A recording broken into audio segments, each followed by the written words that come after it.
Brink? The burrito president.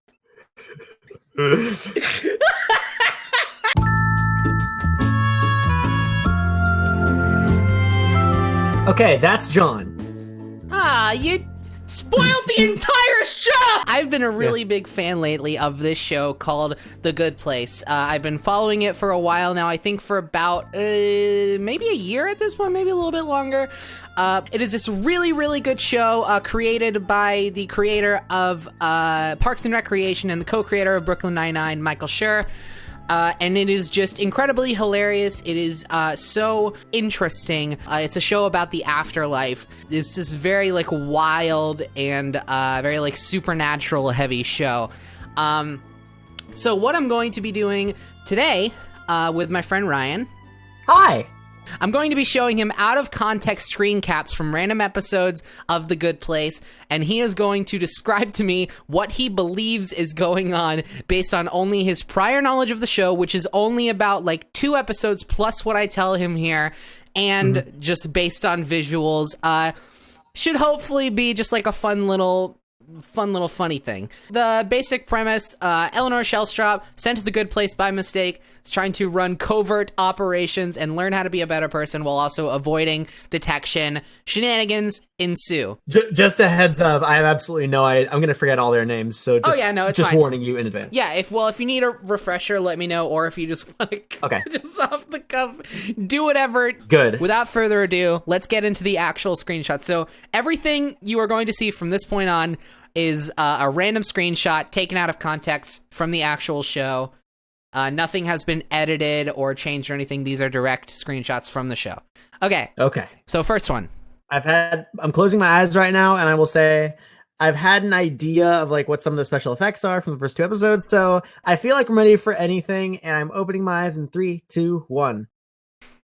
All right, seems pretty straightforward. So, Ryan, what do you think is happening in this? What is the story behind the screenshot?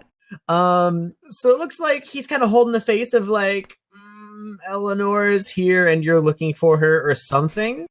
And that's what like he's talking to Michael about right now. Is it Michael? Did I actually get that right? Yes, Whatever. That is Michael. Yeah. You got it. So he's talking to James about it, and he's like trying to hide that. All that answers is the situation in the background. Okay, so that is Janet, I will say. That's Janet. Yeah, and I could tell from the amazing attire. Just making sure. And also the abundance of blue. But they're clearly I was gonna say they're clearly working on a project, but it's just these two working. She's holding like just a big metal rod. Yeah, I was trying to like piece together what that is, and I feel like part of it's like that's either like she has something specific in mind, and this is just the beginning, and she's like preparing to make the greatest. Yeah, thing. Like she's gonna turn that rod into like some sort of really cool like metal art, like dragon or something, like a old like 18th century made by a descendant of someone famous, Ra, like or poker. Like a fire poker. Or my other theory is that this is the equivalent of a just act natural scene. Right. Yeah. And her version of acting natural is taking a random bar and pushing it against the rotating saw blade. Right. And Eleanor is like hiding in one of the machines or something. Now I don't know if that's like it or not. Because the face does seem like he's hiding something. Right. So it seems very mischievous. You're right. Yeah. Yeah, there is a certain layer of mischief. Yeah, how do I dupe you on this? Because we're kind of caught red-handed right now. Well, yellow-handed. Hey, question: what's Chidi got in front of him on the table there? Oh, a box. That's where Eleanor is. That was gonna be my jokey joke answer, but you know what? I think I'm gonna stick with that jokey joke answer. Yeah, no, I like it.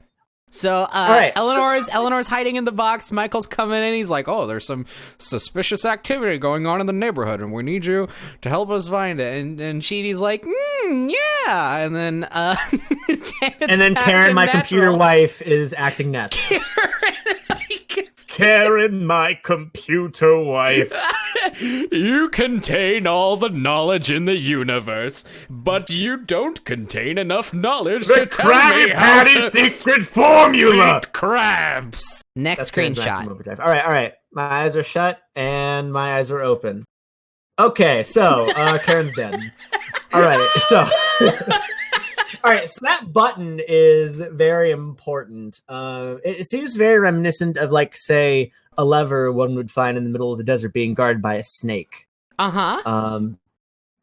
Just sort of reminiscent of that. Like, if you push it, then the world might end. Right. And Karen is like very, with the airline attendant and the fact that she's like made to know everything.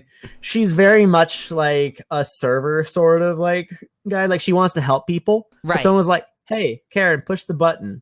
And she didn't know what to do about that. Right, because, you know, So she wants to help the person who asked her to do something, but she also would be endangering the world by doing so. Yeah, she's helping one person, but she isn't exactly helping about 7 billion other people. Yeah, and so it's a moral So dilemma. the math on that is just too complex. And you know, for me Ryan, that to actually even checks do. out, because this whole show is about like complex moral theory and like just sort of like taking these complex ethical ideas and boiling them down into not only a digestible format but a funny format. So like, you know, Exactly. you're and not... like this is essentially the trolley problem. Like, if you pull the lever, then you disappoint one person who was planning on giving you a cupcake if you did a good job. But if you don't pull the lever, then 7 billion people die. But you get that cupcake. Right. So here's my follow-up question. Who asked her? Ooh. It looks like right now the two guys are sort of doing their own deal. They're sort of talking it out. They're talking about like the philosophical sort of queries that were put up in this instance. Meanwhile, Eleanor just like figured out that she was actually on a TV show. She's like Truman showing it right now. Maybe this moral quandary is something that we all can learn from. And of course, Sean Yu's going like, and then and Eleanor is just sort of looking into camera, and like she is like 2 frames away from doing the sucked in lips Jim face. Okay, so who asked her? Plot twist: Sean Yu did it, but no one knows how. I mean, it's a twisty turny story. You never know. Well, then again, sign language. Right, of course. Yeah. I can't wait until you force me to marathon this with you. And when I get to these like screenshots, I'm gonna be like, "Oh, it's the moment! That's the button!" Oh my god, yeah, no, I sincerely hope so. Okay, you ready to move on? Let's go. All right, next screenshot. Okay, I'm expecting it to be something with like 3 people. Let's see. Well, there's 3 people in the screenshot. There are, yeah. Well, dang, we're back at the button. No. I mean, if we're following this lore right now, this is a pretty cut and dry thing. Yeah, no, Eleanor's about to do it herself. Obvious. Like, Eleanor's like, I want everyone in the world to die. And Kara's going, no! Look at your family! Oh, so that's Eleanor's family, you think? Judging by the fact that you're saying this, I'm assuming it is not. I'm not here to imply that anything is or is not true. I am here to build upon and validate your perspective that you are formulating from these screen caps. So what do you think, Ryan? Well, I'm looking at this, and it looks like the boy on the left looks like he might be mixed ethnicity. Right. So, while the other 2 kids are white as a pickle that got dipped in glue. So good save. Thank you. We've been over the fact that Eleanor wasn't the best of people, and like if we're going by any variety, I mean, I know that from what I saw on the show, like she asked like, so wait, who was right? And the Good Place was like, but one of like the central themes of like at least the 10 Commandments was you shouldn't commit adultery. So maybe this is like Eleanor lived a life with a bit of adultery in it. Like she was like chilling out, and Childish Gambino walked up after crashing his car and went like, "Hey, I need a place to stay and also a bed to sleep in." But also like with Childish Gambino, who wouldn't? So I'm good. Yeah, all of this sounds great. My question Okay. is, Ryan, to what end? To what end? What? Why is she pushing the button and putting her children in That's a big danger? what. Tell you what, we'll formulate that as we go on. Okay, yeah, we can always Yeah, come back if we need to. Let's see, we have 1, 2, 3, 4, 5, 6, 7, 8, 9, 10, like 13 left. So Yeah, so we should speed up a little bit. All right, so okay. Opening eyes in 3, 2, 1. Oh no. This is him tempting her back into evil next. I will say, yeah, no, we can move on. But I will say that this screen cap is legit. It like contains legitimately one of my favorite lines in the entire show. Can you tell me the line? Yeah, Or no, is it's not like spoiler or anything. He's just they go to like this arcade place. And he does a claw machine and he wins the Minion toy. And they come back and he's like, oh, I had such a great time. And I won this ugly yellow toddler, which I just really appreciate. Okay. Were these from the same episode? Yes? Yeah. Easy cause and effect. The Minion,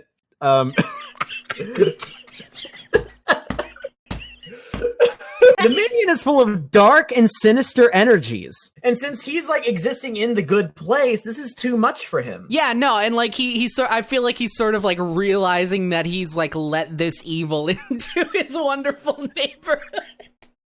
Yeah, and like he's having a bit of an existential crisis. Eleanor is just like, hey, listen.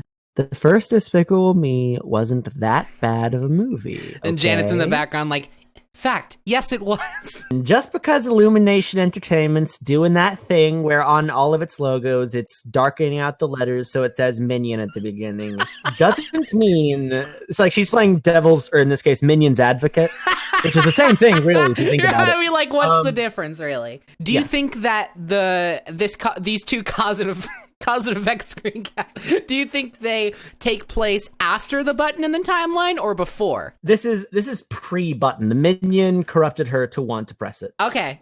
It all starts with just saying like, maybe it isn't that bad. And then next thing you know, boom! All of a sudden, you're buying Minion merch. You're wearing the Minion onesie. Oh. You're telling people that Hoodwinked is a bad movie. Say it ain't so, Ryan. Yeah, it's a slippery slope. Okay. Okay. I was thinking that I could like easily segue the whole like philosophical banter I was going on last picture into this one, but I'm not getting it. They are speaking to God. And right now they're kind of giving confused looks because right now God is saying, "Hello, humans. I'm sure that you know that I created you in mine own image. However, I'm thinking about trying something new, like a new type of creature. So I'm thinking I need to shift my image up as well. How is this for the next dominant species of Earth when the nukes fall?" And of course, the first three on the left, they're kind of like hesitant about it because you're facing the whole idea of we're facing what is going to inevitably replace our kind. Yeah, I mean, this isn't looking ideal. Let's be real here. Yeah, from the back, it looks like a giant bug, maybe a metapod or something. The reason I bring this whole God can of worms into it, on the right, he's been exposed to the Minion. He can't maintain eye contact with God himself without taking massive amounts of damage. Almost 30 hit points, in fact. Precisely, even if this was an RPG, like, look, we have all our classes. We have the mage, we have the fighter, we have the tank, we have truck freak. Wait, no, hold on, that's a different name. But yeah, that's my theory. They're talking to God, who's talking about the next. Oh! Okay. And that's the button. That's the button. What? The button wipes out humanity and replaces them all with a new species. Oh my God! Wait. So what is Eleanor doing? Like, why is Eleanor like rooting for this new species replacement? Oh my God! This explains everything. Well, it doesn't explain everything. It doesn't explain it, but it gives us some nice details to work with. Yeah, like this is like I don't even need to give context to this. No, I mean, but you should. What's going on? We have context. We have like context clues from the plot so far. Proof is in the pudding. Right. This is the cult of the minion. This is the worst. That's the worst sentence you've ever said to me. You're right. I'm gonna take 2. So this is the cult of the Dark One, and the Dark One's name is Noinem. And this is her first meeting of Noinem. And she's realizing a bit too late that like the coffee they had before their ritualistic sacrifices was like not decaf. Which is kind of not good for her because she's been really trying she's to gonna lay be off the caffeine. jittery and they're gonna suspect that something's wrong, and she's trying to do a good job, but she's too jumpy, and like they take that as suspicious, and it's just gonna be a whole mess. It's like a classic sitcom shenanigan, really. Yeah, and this is her like looking up at the camera instead of like bowing her head in piety, going like, "Oh no!" She does like the she does like the Kevin McAllister like hands on the cheeks and goes, "Oh no! It wasn't decaf." Holy shit! Is it good to open? Yeah, I forgot about this one. Dude. You're making this too easy. Michael Scott, he's got a bow tie now, so he's kind of become the wacky mad scientist character. Right, like because that's what a bow tie signifies. So he became a bit of a science guy himself, but also he's been experiencing night terrors from Noinem. And it led him to build this. And I'm seeing this is season 2, specifically season 2, episode 2, judging by the URL Don't of look the at website. that, Ryan. Fine, That's I'll cheating. block it forever. Yeah. Fine. Well, it doesn't matter. Well, regardless of what it is, he's had these night terrors for Right. at least 1 season long. Or at least half of a season. Who knows how many seasons? And in his sleep, he's been possessed by the Noinem to create this beacon to the Dark Lord Noinem. And right now, like, you can't tell everyone's reaction right now. Like, Eleanor is probably just like, all right. Yeah, like this looks pretty interesting. Chidi does look kind of standoffish just in terms of posture, but also he's always a little bit nervous, so. This is not only a beacon, but it's also a purification chamber. And right now he's saying, get in. Chidi, get in. Get in. Chidi, get in. It's about to open up. Get in. Oh. It's sort of a different vibe. Noinem has rewarded him greatly for his service. Rewarded him for what? For his courage? Making the chamber. Making the crystal chamber. Noinem is like, Bidadabo, you created the greatest scientific achievement to my kind. Have a banging car and girlfriend and white tux and white pants and sunglasses. Oh, so is this sort of like him turning over to the dark side, you think? Well, yeah, because earlier the whole dark side thing was just in night terrors. It was just like during possession. Right now, but it was also something he was actively fighting. It was something that he was actively worried about, as we see in this shot. He's actively worried. But as it invades his mind more, like it's sort of like pushing him to the brink. And this final materialistic push, I mean, of course, it's by illumination. Of course, it's gonna be materialistic. Is what pushes him to the brink of hot ladies and cars. So you think that this is the brink. This is the turning point. This is the precipice. This is the inside the crystal chamber, yo. Oh, dang. Is this Chidi's nightmares? I do like that take. I was going to say it was like literal experimentation and the crystal chamber had like some TARDIS situation going on where it was like bigger on the inside, but I do like the idea this is sort of like a nightmare or a fever dream. Yeah, so more of like a metaphorical journey. Chidi this is him trying to fight off temptation. He has a bit of an angel devil shoulder angel situation going on. Okay. With Bill Nye being the devil, obviously, and Eleanor being the light of good, despite the fact that she's more affected by Noinem. Well, and also it's interesting that you sort of have like this dynamic now of where like it's like the good architect being tempted by the dark side and unfortunately falling prey to it, whereas the flawed, rude earthling is now trying to pioneer for good. Well, that's just it. This is inside the crystal, right? Right. This is simply Moinem giving him the illusion of Okay, choice. so This is the equivalent of like Mikey Mike going like, "Hey, you should push the button that kills 7 billion people," and Eleanor going, "No, right. push the button that kills 5 billion." But one thing I think we need to discuss before we move on, if you don't mind, Oh yeah, no problem. is the setting that was chosen. This is where the fake good sent Chidi as like an apparition of, look at all the people that you kill when you Right. kill 5 billion people. There's a lot less when you Look kill at 3 all billion. these body bags. You want to make it about half as big? I guess you can only kill 3 billion if you want. One of That's these the was thing. going to work at Baskin Robbins and give you your ice cream. No, my ice cream! Says Chidi. He immediately slams Says the button. Chidi in a fit. He just breaks out of the crystal chamber. My ice cream! Now, Penny, you didn't tell me that you were going to show the emotional climax of the season. Oh, okay.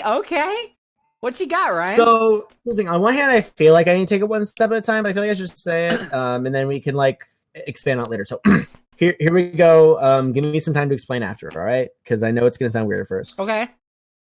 That is a burrito. And as you can see, there are 4 elevators. Each one represents one of our 4 main cast. You can see the one on the Oh. far left is open. Okay. That is Chidi's, because this is Chidi's choice. That's the name of the episode, Chidi's Choice. The alliteration just rolls off the tongue. Okay. Chidi's making the approach to the burrito. And when you see this burrito, there's obviously a choice to be made. In fact, like you can tell it's Chidi's choice, because see how they're positioned like back, left, back, right, forward, left, forward, right? Right, yeah. The forward left one is the one that's open. That's the one that opens up to more, because he's the one who's open to all these possibilities. Okay. Cinematography at its finest. Oh my god, yeah, no. So he's walking up and he's approaching this burrito. He has a choice. He can either eat the burrito, or he can put it down and you can see what the world faces. This is one of Moinim's just materialistic temptations. Okay. So it's not so much the actual act of eating the burrito, it is the principle behind eating the burrito. Precisely. Like after Michael was in this building earlier and he walked up, he smacked down on that burrito. He walked out with a new car. And right now, he's about to make the choice of, does he eat this burrito and join the bad guys?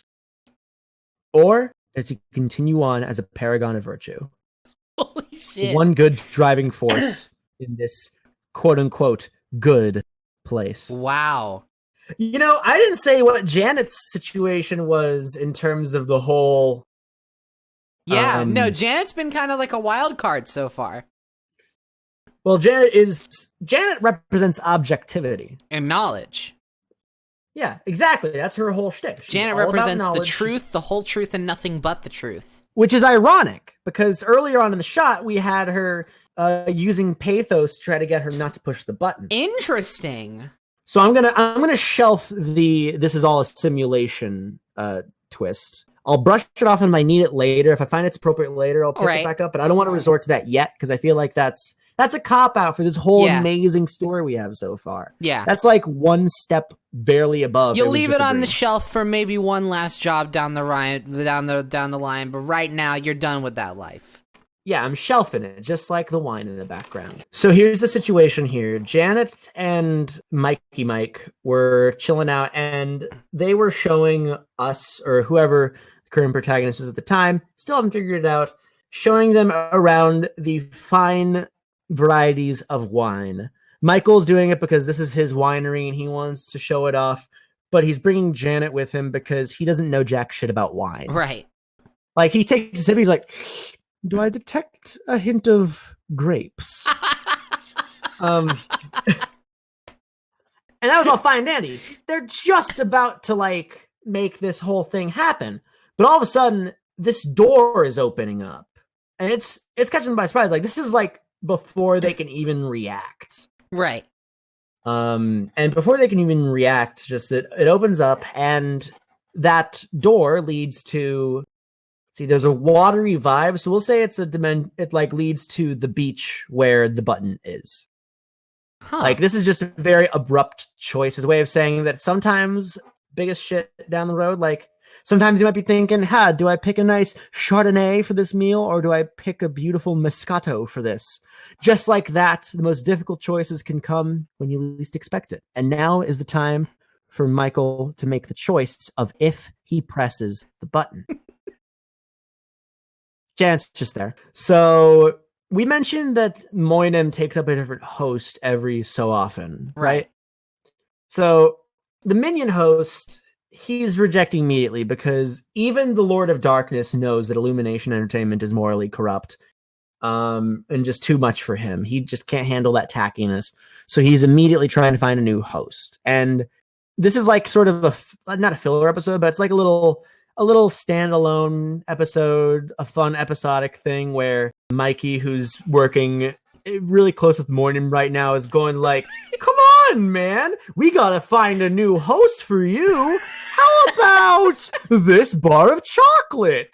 This dragon tattoo? Jeremy Baramy. And he's like pitching it to Moinem right now. Yeah. If you pan the camera to the right, you see a minion doll sitting in the chair. Wait, okay, so is Moinem the actual minion plush, like physically, until he can find a new host?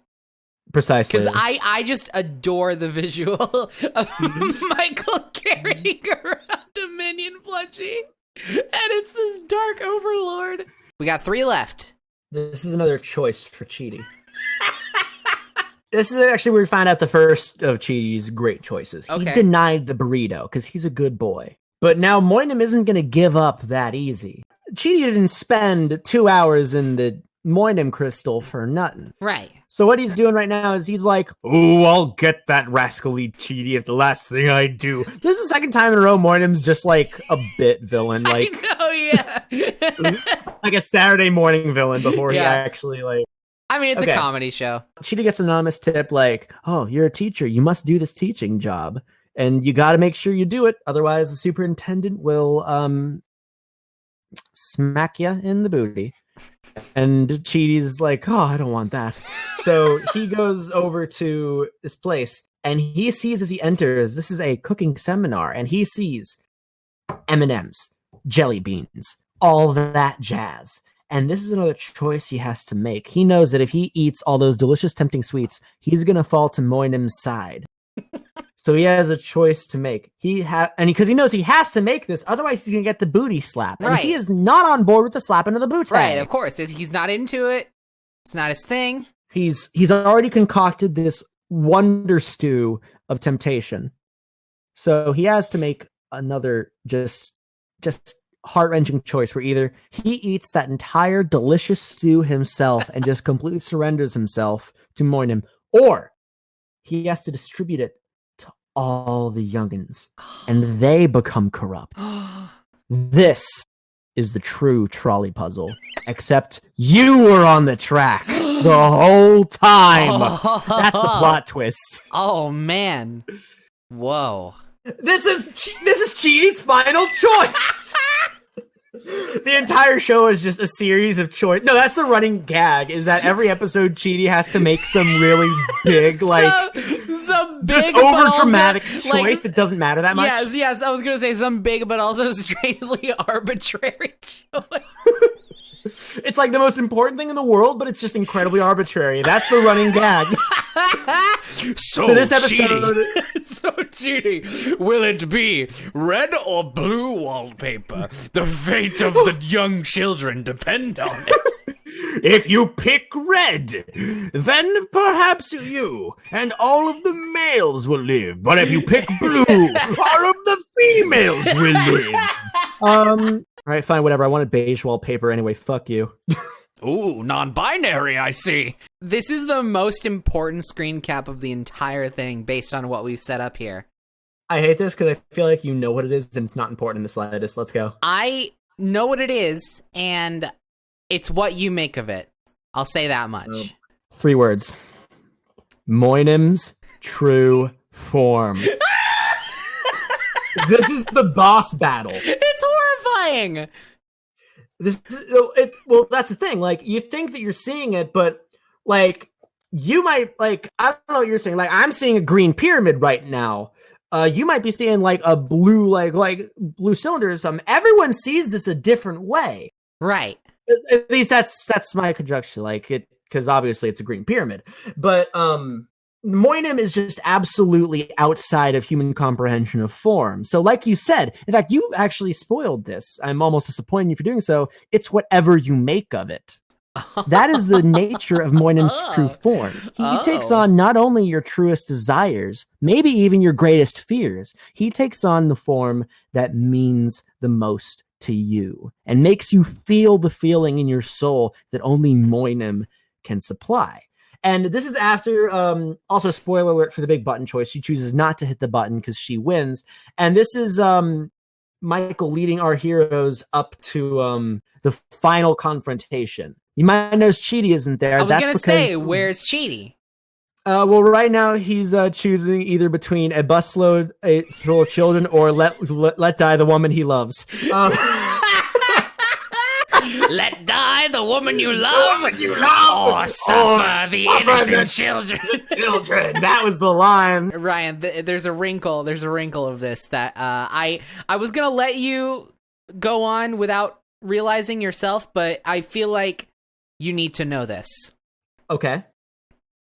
Chidi is inside the bubble. This is Moinem having him in his clutches. Right. Making the existentially painful choice. Wait. So is this? Are you saying that this is like he's got him inside of his form, whatever form he takes for you, but inside it's like a simulation, and he's just constantly being like put through these arbitrary but insanely important choices over and over again. So here's what happened. The start of season 2, or whenever the fuck, Michael, who had been almost completely corrupted by Moinem, created a device to encapsulate his essence while he was still too weak inside of the minion's form. That was the crystal. That was why he told Chidi to get in. So that he could. Yes, that's him. See, the thing is, like, when he was in the minion form, he couldn't do all these sadistic choices. So what he had to do is, this isn't quite a new form. Rather, this is a way to simulate such a simulate. Wait, hold on. Let me reach up on the shelf real quick. Let me reach up on the shelf real quick. Oh? Go back to the winery scene. Or maybe I'm brushing it off. This is inside that crystal. This is one of Chidi's choices. Oh, lay it on me, Ryan. Lay it on me. The choice is another, like, jokingly, right, like, crazy just one. another bad. Zinfandel or Chardonnay. So the crystal essentially represents like simulations of these choices to start to prepare the mind. That's also where that whole body, like the whole bodies scene happened. Right. Like the one thing. But by the end of this, once he moves him on to Jeremy Bearimy, that was a form that he realized, oh yes, this is the one where I can gain so much power. Over the course of those episodes, he gained even more power through the power of Jeremy Bearimy, and now he doesn't even need a form to sort of like take over. He is his own self, and he can just trap the bitch. So we sort of have like a Voldemort thing going on.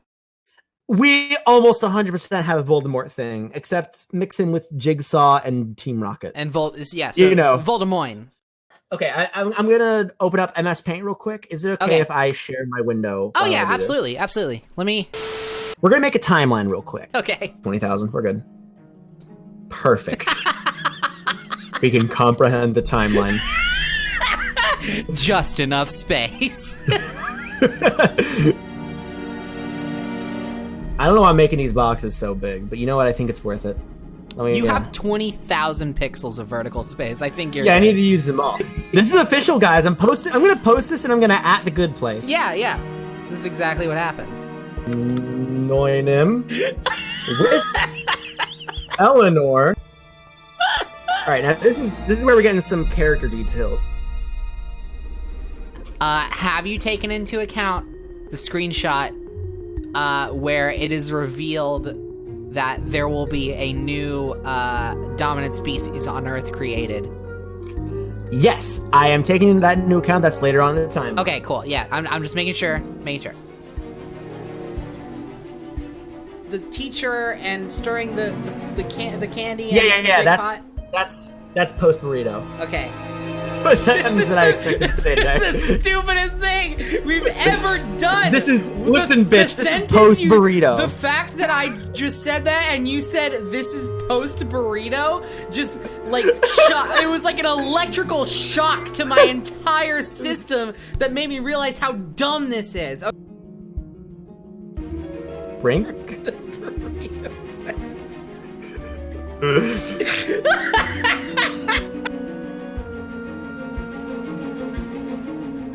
Do you eat it? Would you? Fuck.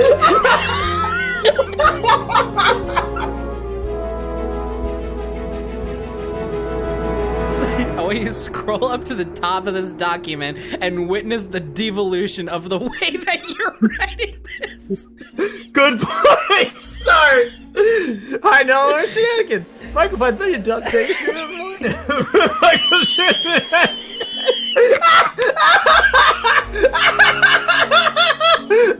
Oh my god. No, just wait. I got graph.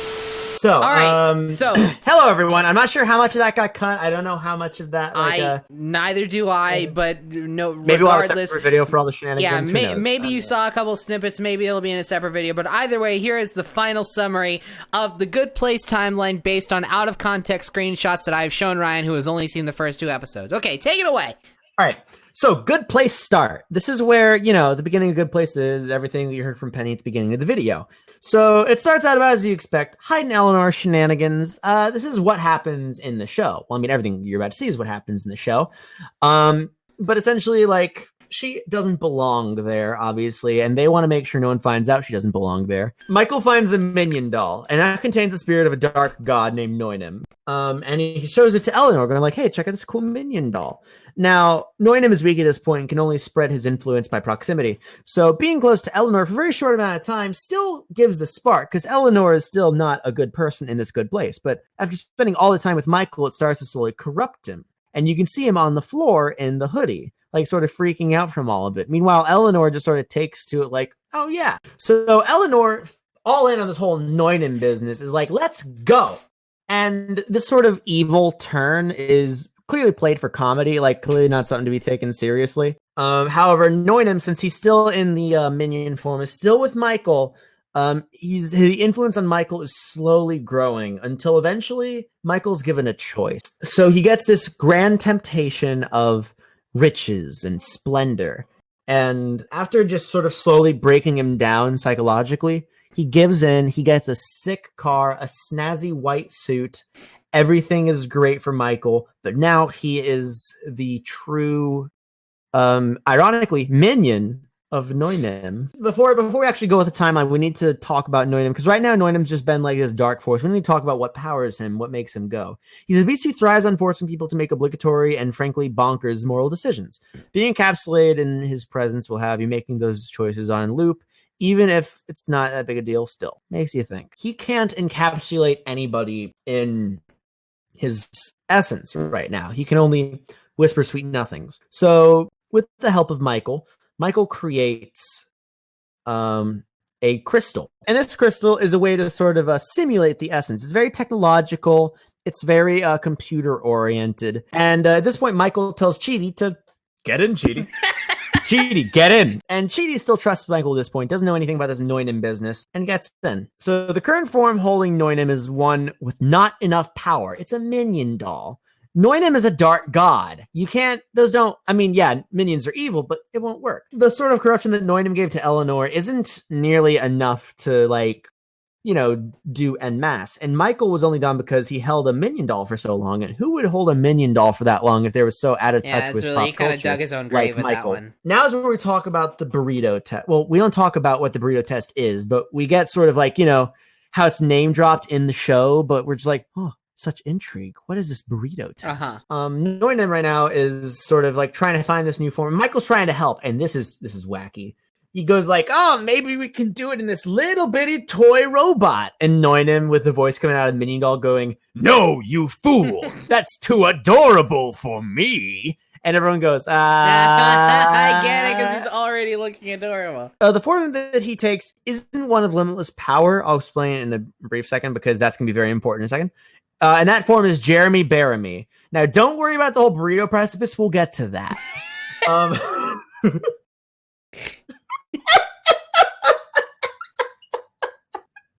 Keep going. Stay on track. Baramy Jeremy is a form that doesn't necessarily have limitless power, but it's enough to encapsulate someone to make a burrito test that can give him unlimited power and return him to his true form. Meanwhile, they're thinking, okay, so who are they going to tempt with this choice? Because they can't do Michael, because he's totally devout. There's no moral choice. He's just a lackey. This is what they've been preparing Chidi for. And the first one is one to break down the illusion of choice. His first choice was kill 5 billion people or kill 3 billion people. This instills an idea in his mind that maybe choice isn't even real. Maybe it won't even matter what choice I make if these results are so similar. Maybe if I just don't let choice be an option. So this is the burrito process. I'm just going to read this word for word because I did perfection on the first time around. I can't redo perfection. Chidi, primed by the previous choices, is given the same brutal choice given to Michael. Noinem is currently in the form of Jeremy Baramy, which gives him all sorts of power. However, he cannot become his true form until a choice of great consequence is given and failed by the choosee. The choice in question is simple.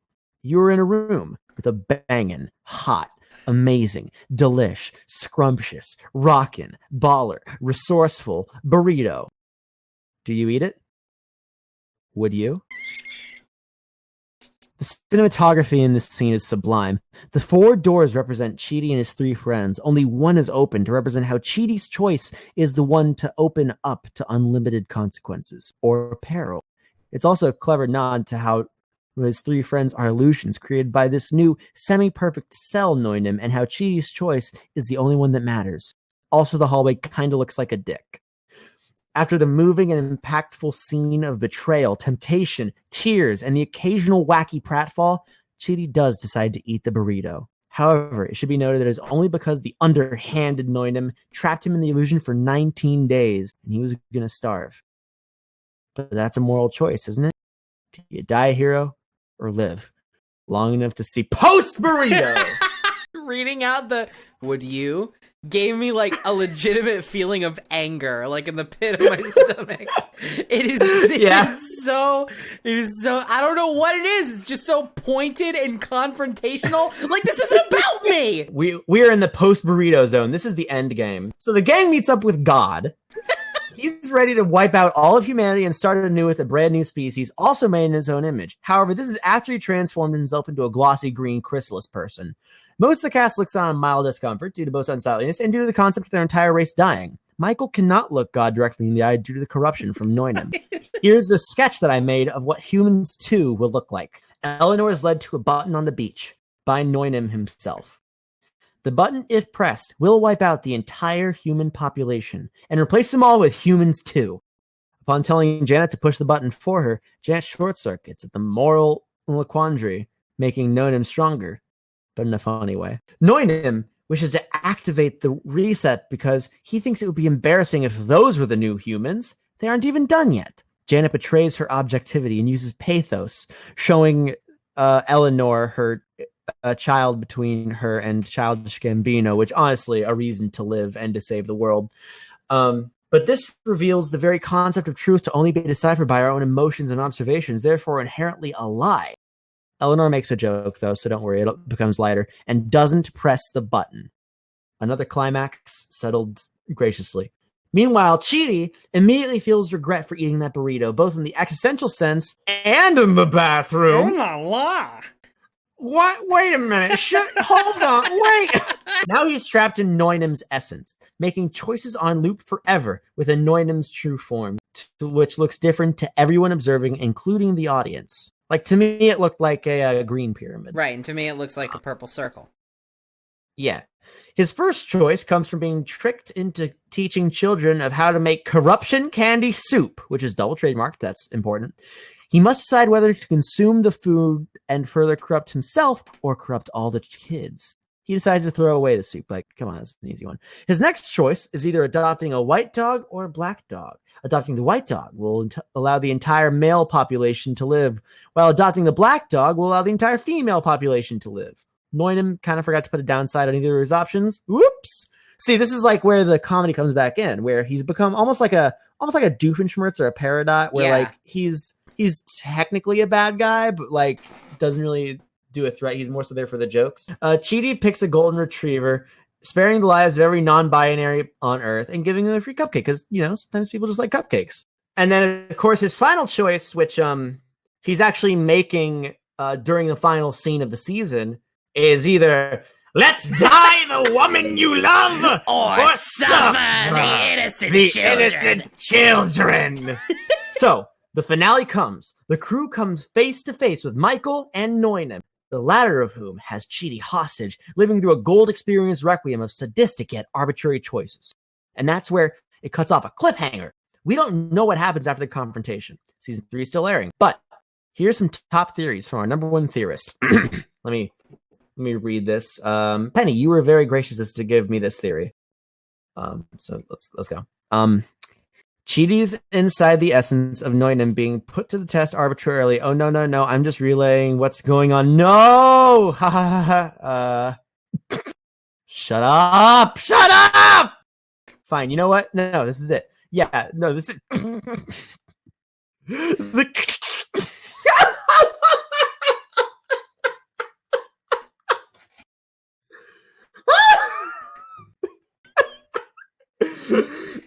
The Good Place gets canceled from NBC. That's what happens. The ratings drop, so we never know. And then I had a bunch of empty space in that module, so I put a picture of Yoshi. And that is the plot of The Good Place. That is the plot of The Good Place in its finality, and if it's not, then it should be. All right. I'm posting this shit on Twitter. Thanks for joining me, everybody. I'm gonna, there's no way to outro this at this point. We've been recording for 2.5 hours. There's no way to properly outro this. I'm gonna switch over to some Patreon readings. Hi, let's get this out of the way because this video has gone on for so much longer than I expected it to. Thank you so much to my $10 and up patrons on Patreon. Andrew Follows, Nimsudo, Adept7777, Zeke Buck, Andy Richardson, Inkwell, Cameron Henderson, Thomas Foster, Zan Hutchion, Fishboy Liam, God of Darkness, and Kat. Thank you so much for supporting my Patreon. If you want to support me on Patreon, I would really appreciate that. It helps me so much. And you can get some nice little benefits from it. For example, a verbal shout out in one of my videos, or early previews of projects that I'm working on, like Go Child songs, or real-time fandom games episodes over on Snapcube. Cool stuff like that. Neat little benefits you'll get, and you'll get the satisfaction of knowing that you help me so much. So I appreciate you considering, and those of you who are already donating, thank you. You have changed my life in a very positive way. I'm gonna get going. I'm gonna let y'all go. Again, long video. I hope you enjoyed it, though. I love you all. Thank you so much. Bye-bye.